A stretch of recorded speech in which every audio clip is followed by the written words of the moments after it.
담대한 순종, 이런 제목의 말씀 함께 나누도록 하겠습니다. 여러분 혹시 이런 고민해 보신 적 있는지 모르겠습니다. 하나님의 일과 나의 일 사이에서 고민해 보신 적 있는지 모르겠어요. 구체적으로 말씀드리면 이런 겁니다. 어떤 분들은 모든 것을 다 본인이 책임지고 다 일일이 해야만 하는 그런 성격의 사람들이 있으시죠. 그래서 하나도 이렇게 하나님께 맡기지를 못하는 거예요. 모든 것을 다 내가 책임을 져야 된다, 또 내가 다 해야 된다, 이런 생각 때문에 늘 염려가 있고 또 걱정을 합니다. 자신이 다 책임을 져야 된다라는 생각 때문이겠죠. 그래서 신앙생활을 하기는 하지만 이런 분들에게 하나님은 그저 꼭두각시일 뿐입니다. 반면에 이런 분들도 계세요. 하나님에게 모든 것을 다 맡긴다, 또 하나님에게 모든 것을 다 내려놓는다, 이렇게 이야기하는 분들 계시죠. 이게 참 멋진 표현입니다. 또 아주 거룩해 보이고 경건한 모습입니다. 그런데 때때로 이런 내려놓음 또는 맡김이라는 것이 위장되는 경우가 있어요. 자신의 무기력함을 감추기 위해서 하나님께 내려놓는다, 하나님이 다 하신다, 그러니 나는 그냥 가만히 있을 뿐이다, 이렇게 이야기하는 경우가 있단 말이죠. 여러분, 이 두 가지 경우가 다 문제 있는 거 아니겠습니까? 하나님께 맡기지 못해가지고 내가 다 해야 된다, 그래서 자기가 다 책임을 져야 된다, 이렇게 염려하는 것도 문제이고, 자신의 무기력함이나 어떤 아무것도 하지 못하는 수동적인 모습을 감추기 위해서 하나님에게 맡긴다, 하나님에게 내려놓는다, 여러분 이것도 문제 있는 거 아니겠어요? 그런 점에서 보면 여러분, 어떤 것이 성도에게 가장 바람직한 모습이겠습니까? 하나님의 일과 나의 일 사이에서 어떤 모습이 우리에게 요구되느냐라는 겁니다. 오늘은 바로 그런 질문과 함께 이 본문 속의 내용을 살펴보려고 합니다.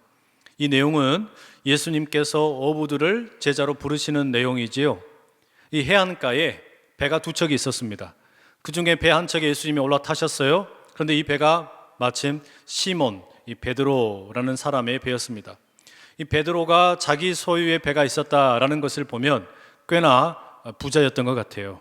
중산층은 되었던 것 같습니다. 바로 그렇게 베드로의 배에 올라타신 예수님께서 요청을 하시죠. 이 육지로부터 좀 거리를 두면 좋겠다, 그렇게 말씀을 하시고 예수님을 찾아 달려 나온 많은 사람들, 그 육지에 있는 사람들에게 예수님께서 천국의 복음을 가르치십니다. 그렇게 가르치심을 마치신 다음에 예수님이 이제 베드로에게 조금 더 특별한 어떤 시간을 요구하십니다. 그래서 배를 가지고 우리가 저기 깊은 곳으로 좀 가자, 그리고 이 깊은 곳에다가 그물을 한번 던져보아라, 요청을 하시죠. 사실 여러분, 예수님께서 깊은 곳에다가 그물을 던져보자 라고 요청하신 것은 이게 비상식적인 일입니다.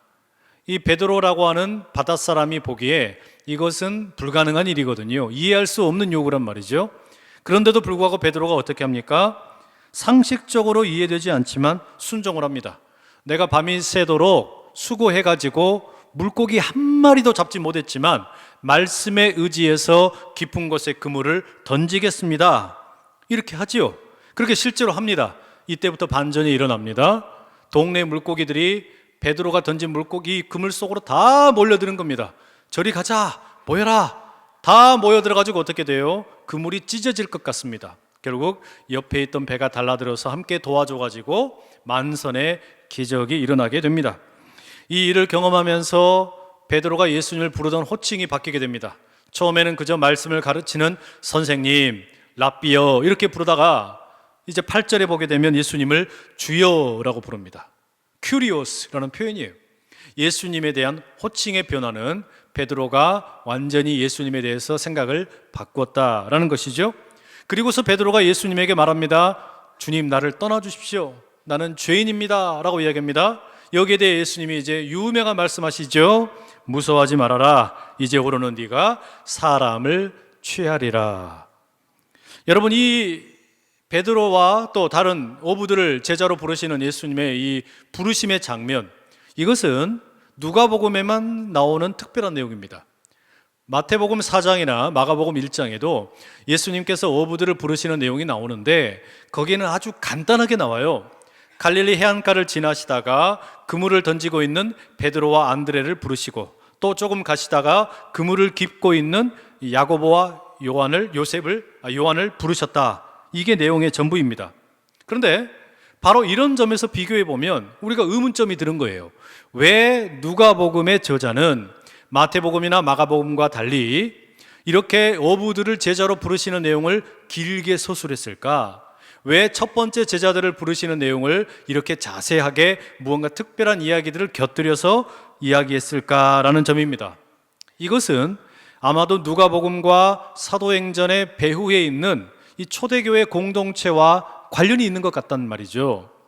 흔히 성서학자들이 이야기할 때 누가복음과 사도행전은 이 저자가 같다라고 말합니다. 그 근거가 뭐냐면 여러 가지가 있지만 누가복음 1장 3절에 보게 되면 수신자가 데오빌로라는 사람으로 소개가 됩니다. 데오빌로라는 사람에게 예수님이 어떤 분이신지 소개해 주는 게 이 누가복음의 목적이라는 겁니다. 그런데 사도행전 1장 1절을 시작할 때 어떻게 시작하냐? 데오빌로여 내가 먼저 쓴 글에는 이렇게 되어 있어요. 말하자면 누가복음과 사도행전이 똑같이 데오빌로라는 사람에게 쓰는 어떤 편지 또는 어떤 글이라는 말입니다. 그래서 먼저 쓴 글이라고 사도행전에 시작을 하는데 그렇다면 먼저 쓴 글이 뭐겠어요? 누가복음을 이야기하는 것이겠죠. 그러니 여러분, 이 누가복음과 사도행전은 같은 저자 누가에 의해서 기록된 것으로 우리가 생각을 합니다. 문제는 이 누가복음과 사도행전의 배후에 있는 이 초대교회 공동체 가운데 무언가 갈등이 있었던 겁니다. 조금 더 구체적으로 이야기 드리자면 리더십의 문제였습니다. 누군가가 교회에서 리더가 된다라는 거, 왜 그 사람이 리더가 되어야 하는가? 정당성에 대해서 사람들이 의문을 제기하는 겁니다. 달리 말하면 권위에 대한 문제였어요. 교회의 리더의 권위, 여기에 대해서 의아한 생각을 가지고 있는 사람들이 있었다라는 말입니다. 왜 그렇을까? 왜 누가복음이나 사도행전의 배경이 되는 교회에서는 이 리더십이나 권위가 중요했을까? 이유가 있습니다. 사도행전 1장 8절에 보면 오직 성령이 너희에게 임하시면 너희가 권능을 받아가지고 예루살렘, 온 유대, 사마리아 땅끝까지 이르러서 내 증인이 될 것이다. 예수님 말씀하셨죠? 그러니까 처음부터 누가복음과 사도행전의 관심사는 선교에 있는 겁니다. 이방인에 대한 선교, 이방인들에게 복음을 전하는 것이 이 누가복음과 사도행전에는 아주 중요한 관심사로 소개가 되고 있어요. 그런데 여러분, 선교를 한다라는 것은 늘 어떤 문제가 생길 수 있는 가능성을 내포하고 있습니다. 왜냐하면 선교를 하게 되어가지고 이방인들을 끌어안게 된다라는 거, 외국인들을 끌어안는다라는 것은 이제 유대인들과 이방인들이 함께 모여서 교회를 이루게 되기 때문에 문화가 다르고 지금까지 출신이 다르고 살아온 환경이 다르기 때문에 다양한 갈등의 요소들이 그 안에 잔재되어 있다라는 말입니다. 어떤 사람들은 이 교회 안에서 돈을 가지고서 권위를 사려고 했던 사람들이 있었습니다. 대표적인 경우가 이 사도행전 5장에 나오는 아나니아와 삽비라와 같은 경우예요. 이 부부가 가만히 보니까 앞에 나오는 요셉이라는 사람이 자기 밭을 팔아가지고 그것을 작정헌금으로 교회에 드린단 말이죠. 그랬더니 사람들로부터 칭찬을 얻고 존경을 얻습니다. 이 권위를 얻는 거예요. 이걸 보고 이 부부가 야, 우리도 저런 칭찬 좀 들으면 좋겠다. 우리도 저렇게 권위를 좀 인정받으면 좋겠다. 이런 생각 때문에 어떻게 합니까? 자기 소유를 팔아서 드리기로 작정헌금을 합니다. 그런데 막상 이제 헌금을 딱 드리려고 하니까 어때요? 아까운 거예요. 그래서 일부분은 감추어 두고 나머지만 드렸습니다. 이 일로 인해서 어떻게 됩니까? 이 부부가 차례대로 생명을 잃게 됩니다. 이게 무슨 이야기냐? 이 교회 안에 헌금을 많이 하면 존경을 받을 수 있겠지, 돈을 통해서 어떤 권위를 인정받고 싶은 사람들이 있었다라는 이야기입니다. 또 이 교회 안에 어떤 사람들은 자신들이 세상에서 가지고 있는 사회적인 신분을 가지고 교회로부터 권위를 인정받고 싶어하는 사람들이 있었습니다. 이게 그럴 수밖에 없는 게, 이제 여러분, 유대인들, 특별히 예수님의 제자들은, 첫 번째 제자들은 다 별 볼 일 없는 사람들이었잖아요. 어부였고 세리였고 또는 열심당 당원이었고. 그런데 이방의 복음을 전하다 보니까 많이 배우고 돈도 많고 사회적인 지위가 높은 사람들이 예수님을 믿게 됩니다. 대표적인 인물이 사도행전에 나오는 고넬료와 같은 사람이죠. 이 사람은 로마의 장군입니다. 로마의 백부장 군대 장교예요. 그런데 그가 이 예수님을 믿게 됐단 말이죠. 다른 사람들과 비교할 수 없는 신분입니다. 그런데 다행인 것은 고넬료와 같은 경우에는 경건하고 또 구제가 잘하고 또 기도를 많이 하는 좋은 사람이었어요. 하지만 그 교회에 있는 사람들이 다 그랬을까? 그러지 않았다는 이야기죠. 어떤 사람들은 세상에서 가지고 있던 권위를 가지고 교회에 와서도 인정받고 싶어 한다는 말입니다. 내가 사회에서 이만한 신분이 있으니까 교회에서도 인정해달라, 이렇게 생각하는 경우들이 있었다는 이야기예요. 이런 식의 갈등이 자연스럽게 나타나게 됩니다. 또 한편으로는 여러분, 또 하나 문제가 되는 게 뭐냐, 이 유대인들과 외국인들, 그러니까 이방인이 함께 모여가지고 그리스도의 몸된 교회를 세워가는데, 이러다 보니까 너 지역 출신이 어디야? 너 출신이 어디냐? 이거 가지고 갈등이 일어납니다. 유대인들은 예수님이 우리와 똑같은 유대인이고 또 예수님이 우리와 같은 유대인으로서 이 일들을 행하셨으니까 우리에게 먼저 권위가 있다, 우리가 더 우선이다, 이렇게 생각을 하고, 이방인들이 생각할 때는 아니, 교회에서마저 그렇게 차별을 하면 어떡하냐, 갈등이 일어난단 말이죠. 이 갈등의 이야기가 신약 성경의 바울 서신에 보면 자세히 나옵니다. 엄청나게 많은 갈등이 나온단 말이죠. 이런 식으로 여러분, 이 권위의 문제가 적어도 누가복음과 사도행전의 배후에 있는 교회에서는 참 중요했던 것 같아요. 가장 시급하게 바람직한 권위라는 것이 무엇인지 가르쳐야 할 필요가 있었다라는 말입니다.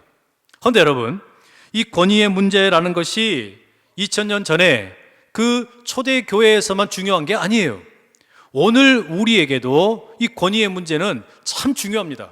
이 권위라고 하는 것이 어느 시대에 어느 장소에서나 모든 공동체에서는 늘 뜨거운 감자임에 틀림이 없습니다. 자, 여러분, 우리가 흔히 보게 되는 회사 보십시오. 예를 들어 주식회사와 같은 경우에 누구에게 권위가 있습니까?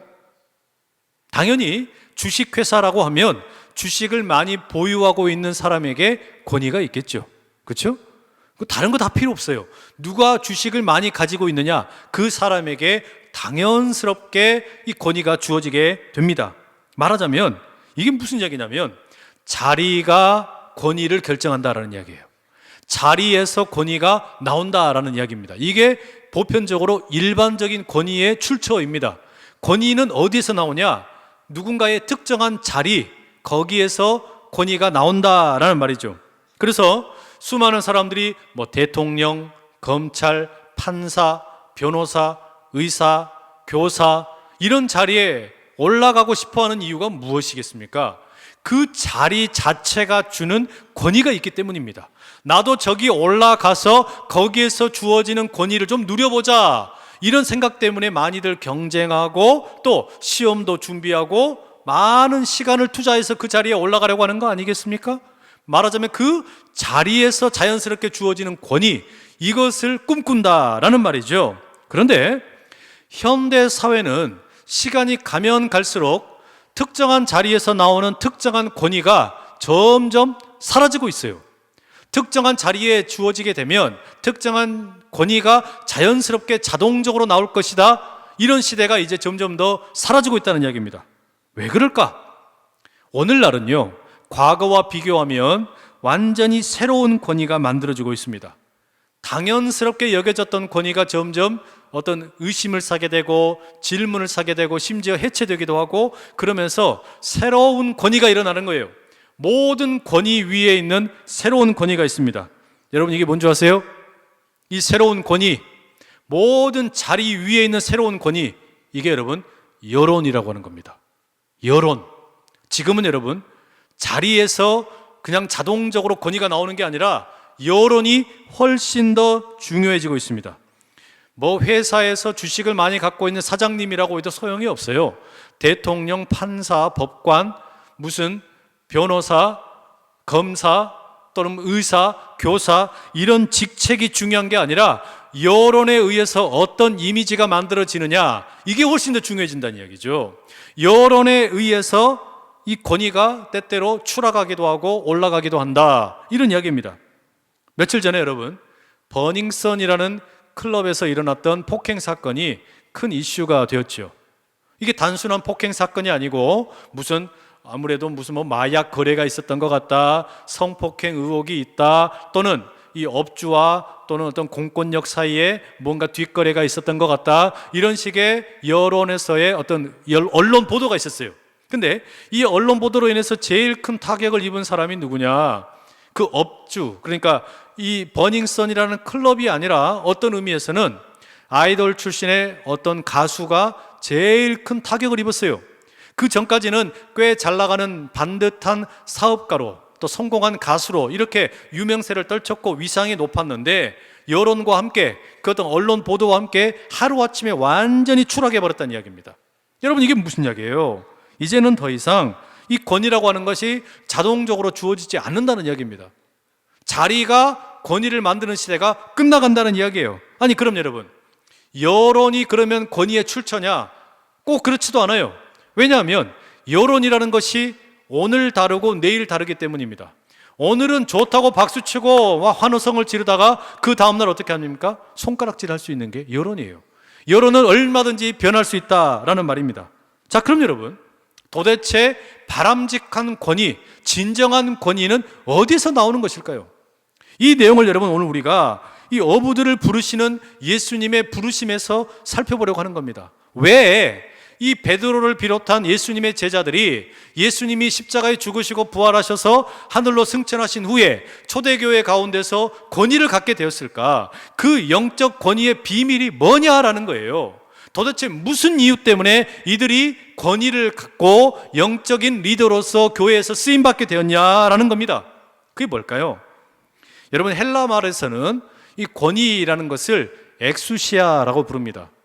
엑스라는 말과 우시아라는 말이 합쳐진 것인데, 엑스는 영어 단어의 from입니다. 그러니까 어디로부터라는 뜻이고, 우시아라는 것은 철학이나 또 기독교 신학에서 정말 중요한 단어인데 이 영어 단어의 에센스에 해당합니다. 그러니까 본질이라는 뜻이죠. 그럼 여러분, 엑스와 우시아를 합해서 from과 에센스를 합해놨다라는 말은 이 권위라는 것이 어디서 나오는 거냐? 무슨 돈이나 또는 어떤 직책이나 또는 어떤 사회적인 지위나 어떤 민족이나 이런 것에서 나오는 게 아니고, 또 여론에서 나오는 것도 아니고, 권위는 어디서 나온다고요? 본질에서 나온다는 겁니다. 권위라고 하는 것, 진정한 권위라고 하는 것은 본질로부터 나오는 것이다 라는 말입니다. 오늘 본문이 바로 그걸 보여주는 겁니다. 왜 베드로와 다른 사도들에게 영적인 권위가 교회에서 있었나? 그 이유가 뭐다고요, 여러분? 여론을 따르는 것도 아니고, 돈이 많은 것도 아니고, 어떤 다른 것도 아니고, 이들이 본질을 붙잡았기 때문이라는 겁니다. 이들이 어떤 영적인 본질을 붙잡았기 때문에 베드로를 비롯한 제자들에게 진정한 권위가 주어졌다라는 겁니다. 그래서 여러분, 이 본문을 보게 되면 예수님이 부르시는, 어부들을 부르시는 내용만큼이나 뭐가 중요하냐면 베드로의 반응이 중요합니다. 베드로가 어떻게 반응합니까? 예수님이 깊은 곳에 가가지고 그물을 던져라 라고 말했을 때 어떻게 반응하냐라는 겁니다. 이 비상식적인 요구, 말도 되지 않는 예수님의 요구를 받았을 때 베드로가 어떻게 말합니까? 밤이 새도록 수고했지만 피레미 새끼 한 마리 내가 잡지 못했습니다. 그러나 말씀에 의지하여 그물을 던지겠습니다. 순종한다라는 말이에요. 이 베드로의 행동을 오늘 설교 제목에 담대한 순종이라고 이름을 붙여보았습니다. 이게 여러분, 이 영적인 권위의 본질이라는 이야기예요. 그러니까 영적인 권위는 어디서 나오는 거냐? 그 본질이 뭐냐? 말씀에 대한 순종이라는 이야기입니다. 말씀에 대한 순종으로부터 진정한 영적 권위가 나오게 되더라라는 겁니다. 그래서 여러분, 우리에게 있어서, 믿음의 공동체에 있어서 가장 중요한 권위의 원천은 자리가 아니에요. 돈이 아니에요. 사회적인 지위가 아니에요. 어떤 출신이 어디냐가 아니에요. 여론이 아니에요. 진정으로 중요한 권위의 출처는 이 본질, 말씀에 대한 담대한 순종이 있느냐 없느냐, 여기에 있다는 말입니다. 그렇게 여러분, 이 베드로가 순종했더니 어떤 일이 일어납니까? 기적이 일어나죠. 물고기들이 그냥 다 함께 베드로의 그물 속으로 달라듭니다. 그리고 이 기적을 통해 가지고 이제 어마어마한 일이 일어납니다. 그런데 여기서 더 중요한 게 뭐냐? 기적이 베드로의 권위를 만든 게 아니란 이야기예요. 기적이 베드로의 권위를 만든 게 아니다. 이게 참 중요합니다. 여러분, 우리가 교회 안에서 무언가 업적을 쌓을 수 있죠. 열매를 만들 수 있습니다. 내가 전도를 한 100명 했다, 내가 봉헌 생활을 이렇게 열심히 했다, 내가 봉사를 이렇게 많이 했다, 내가 헌신을 많이 했다, 이러면 여러분 어때요? 우리가 으쓱해지잖아요. 뭔가 자랑하고 싶고 내가 이만큼 했다고. 또 내가 말씀에 순종해가지고 회사를 이렇게 열심히 가꾸었더니 내가 회사를 이렇게 크게 만들었다고. 또 내가 우리 자녀를 말씀에 순종해서 잘 키웠더니 우리 자녀가 하버드에 들어갔다고, 스카이에 들어갔다고, 이렇게 자랑하면서 내가 했다고 이렇게 으쓱할 수 있잖아요. 그런데 바로 그런 으쓱함이 이 베드로에게 없어요. 적어도 여러분, 기적이 권위를 부여하는 게 아니라는 이야기입니다.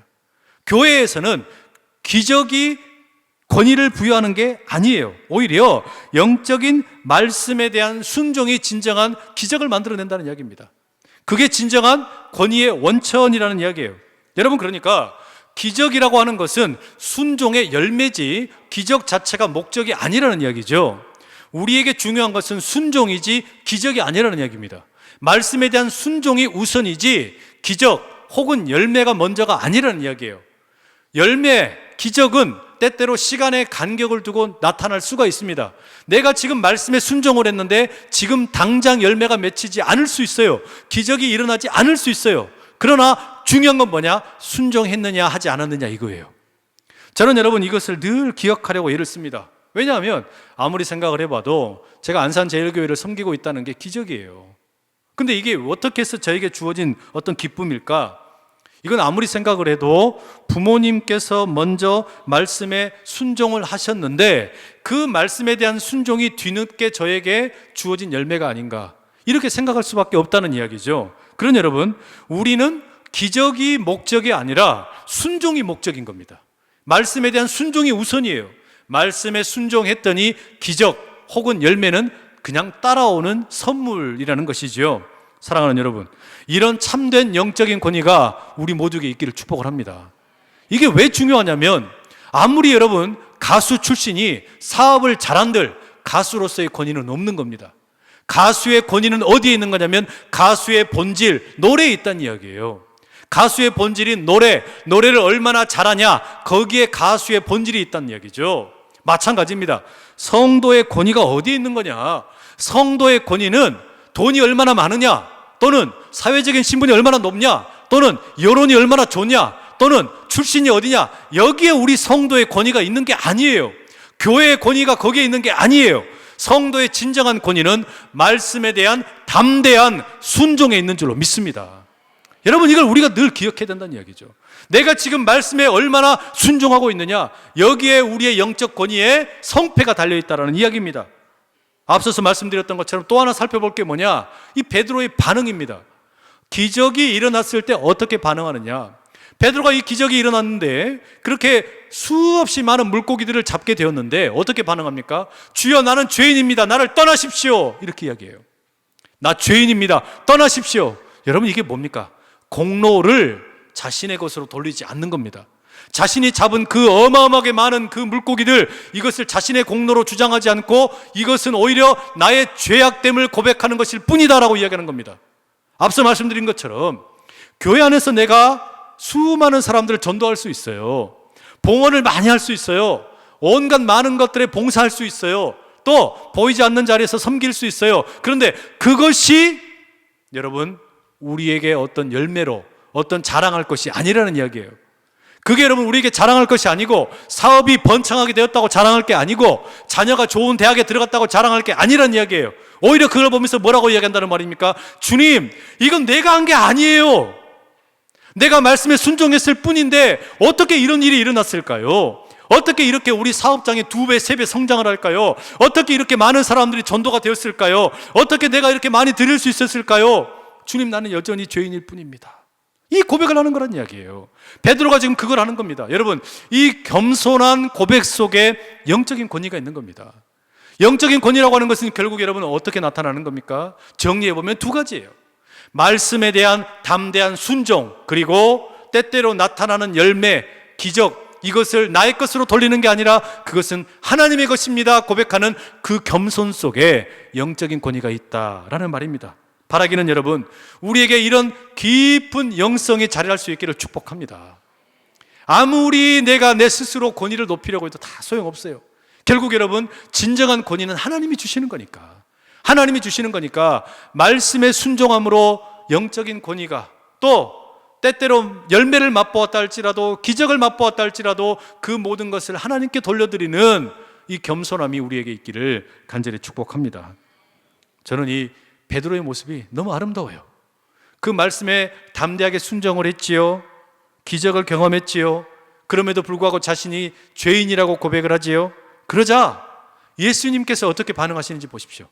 그 베드로에게 새로운 사명을 주십니다. 베드로야, 너 이제 더 이상 물고기 잡는 어부가 되지 말고 사람을 낚는 어부 되어라. 이게 뭡니까?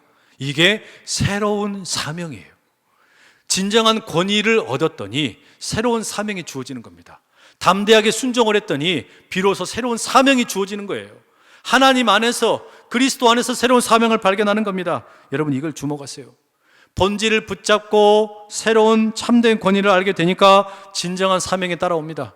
실제로 여러분, 이 일 후에 사도행전에서 나타나는 이 베드로의 행적을 보게 되면 정말 기가 막힙니다. 사도행전에 보면 이 베드로가 성령의 충만함을 힘입어서 얼마나 멋진 사람 낚는 어부가 되는가. 사도행전 2장에 보면 회개의 외침을 했더니 그 설교를 듣고 하루에 3,000명의 사람이 돌아서게 됩니다. 예수님을 믿게 돼요. 세례를 받습니다.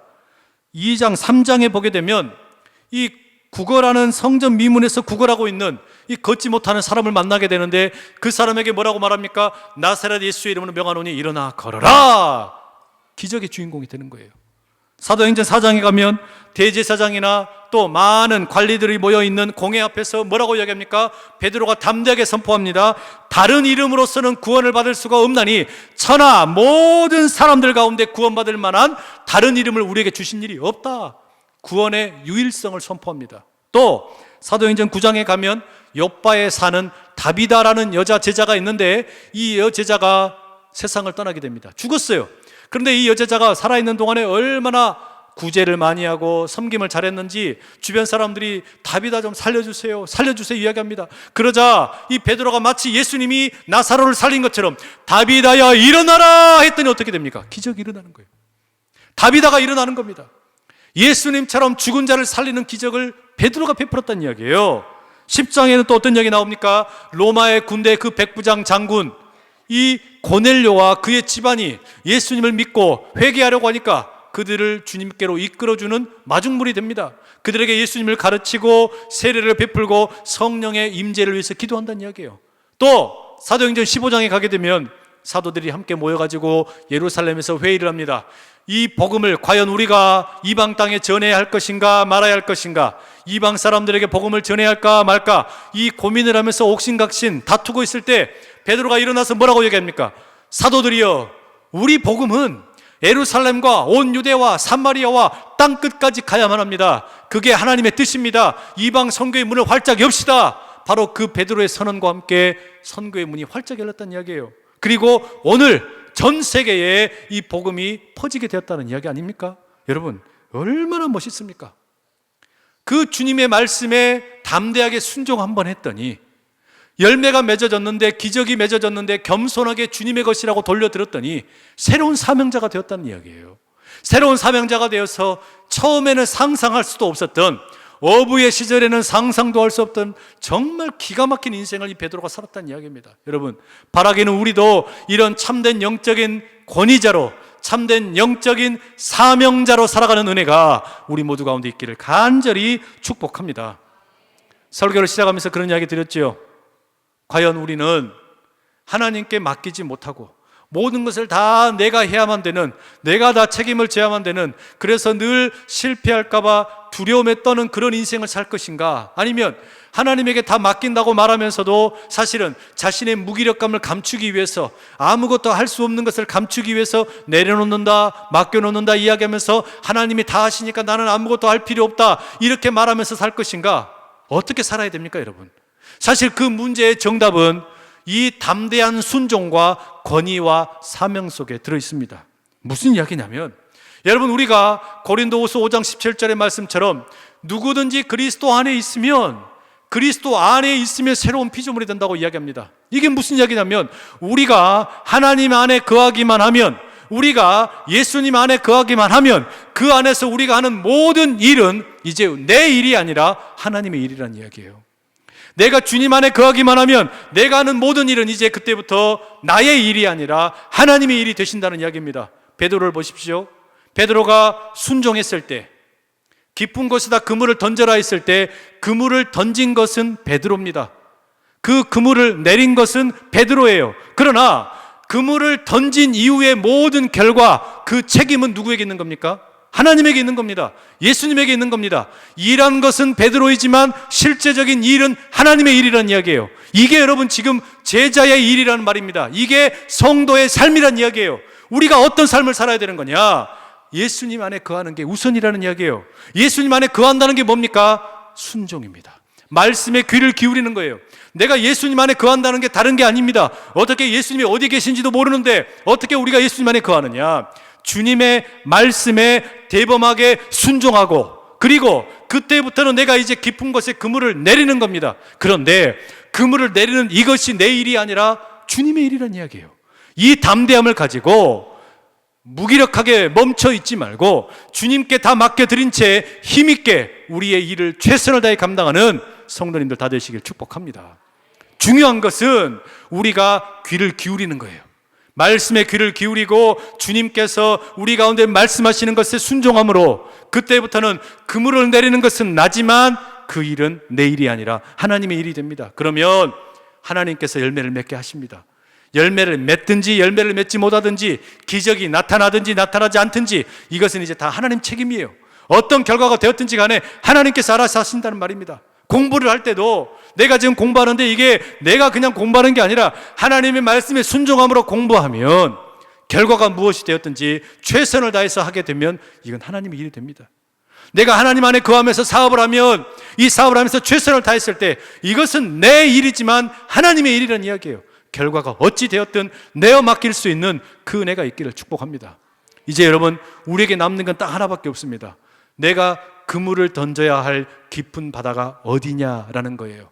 옛날에는 물고기 잡기 위해서, 생계를 유지하기 위해서 낡은 그물을 던졌습니다. 그러나 이제 여러분, 우리는 똑같은 그물처럼 보이지만 복음의 그물을 던지는 거예요. 사랑의 그물을 던지는 겁니다. 믿음의 그물을 던지는 겁니다. 그렇게 새로운 깊은 바다에 우리가 믿음으로, 소망으로, 사랑으로 복음의 그물을 던졌을 때 생각하지 못했던 새로운 일이 펼쳐지게 될 줄로 믿습니다. 이 깊은 바다, 여러분 어디입니까? 여러분의 깊은 바다는 어디입니까? 하나님을 대적하고 여전히 바람이 불고 파도가 일어나고 불신앙이 있고 불순종이 있고 말이 되지 않는 여러 가지 많은 일들, 거기가 가정이든지 여러분의 사업장이든지 일터이든지 거기가 어디가 되었든지 간에 주의 말씀에 순종함으로 깊은 곳에 그물을 내어 던지는 믿음의 역사가 온전히 일어나실 수 있기를 간절히 축복합니다. 함께 기도하겠습니다. 사랑하는 아버지 하나님, 우리에게 참된 권위와 참된 사명을 깨닫게 하심에 감사를 드립니다. 주님, 하나님에게 아무것도 맡기지 못한 채 모든 것을 내 힘으로 하려다 보니 늘 실패할까 전전긍긍하는 그런 모습도 부끄럽고, 하나님에게 내어 맡겼다고 말하지만 자신의 무기력감을 감추기 위해서 하나님께 맡겼으니 하나님 알아서 다 하십시오 라고 하는 수동적인 자세도 참 부끄럽습니다. 이제 주님, 이 베드로가 걸어갔던 그 길을 따라가 우리가 주의 말씀에 순종함으로 깊은 곳에 그물을 내리고 거기에서 하나님이 역사하시는 것을 주목하며 바라보는 믿음의 대장부들 다 되게 하여 주시옵소서. 그리하여 진정한 영적 권위자로, 영적인 사명자로 우리 모두 서게 하여 주시옵소서. 예수님의 이름으로 기도드립니다. 아멘.